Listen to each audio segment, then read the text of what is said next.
Instruksi yang dikeluarkan PLT Bupati Pasaman Sabar As saat memimpin rapat bersama OPD terkait untuk proses administrasi pemerintahan langsung ke Bupati tanpa melalui Sekda merupakan salah satu implementasi pesan Bapak Beni Utama Bupati periode 2020 sampai 2024 agar semua ASN tegak lurus, loyal dan hanya ada satu komando.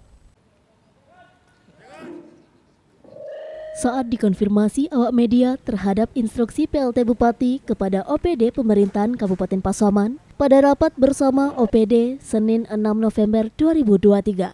Sabar As PLT Bupati Kabupaten Pasaman menegaskan hal itu merupakan implementasi pesan Bapak Haji Beni Utama, Bupati periode 2020 sampai 2024 agar semua ASN tegak lurus, loyal, komitmen, dan hanya ada satu komando agar roda pemerintahan bisa berjalan dengan baik, serta penempatan personil Satpol PP di depan ruangan Sekda untuk memantau kegiatan Sekda dan ASN merupakan perintah PLT Bupati dalam konteks menjaga keamanan dan solidaritas pemerintahan. Mara Ondak Sekda Pasaman saat dikonfirmasi mengatakan itu merupakan kebijakan pimpinan. Selaku Sekda, Mara Ondak tidak bisa berkomentar dan telah 35 tahun mengabdi sebagai ASN tidak bisa berpendapat terhadap permasalahan tersebut. Saya kira itu adalah merupakan implementasi dari pesan Bapak Haji Beni Utama, ya, agar semua ASN tegak lurus, semua loyal, ya, semua komitmen konteks bagaimana membangun kondusivitas dan keamanan dan soliditas pemerintahan.